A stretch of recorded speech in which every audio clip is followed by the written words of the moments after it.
তারিখে সে যে ছবিগুলা হোয়াটসঅ্যাপে দিয়েছে, ওখানে মাননীয় স্বরাষ্ট্রমন্ত্রী মহোদয়ের ছবি আছে, এখানে মাননীয় প্রধানমন্ত্রীর ছবি আছে।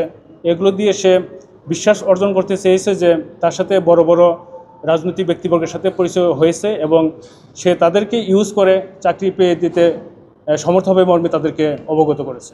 এটা আমরা জানি যে চেয়ারপারসন সিকিউরিটি ফোর্সের ওখানে যারা চাকরি করে নির্দিষ্ট ব্যক্তিদের কিন্তু এখানে হঠাৎ করে কারো ইনক্লুড হওয়ার সুযোগ নেই।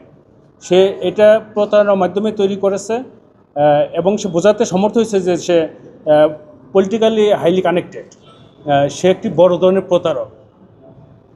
এবং সে যেহেতু আমরা খোঁজ নিয়েছি যে সে একটি প্রাইভেট প্রতিষ্ঠান হতে কম্পিউটার সায়েন্সে ডিপ্লোমা করেছে, সেক্ষেত্রে এটা এআই জেনারেটেডও হতে পারে।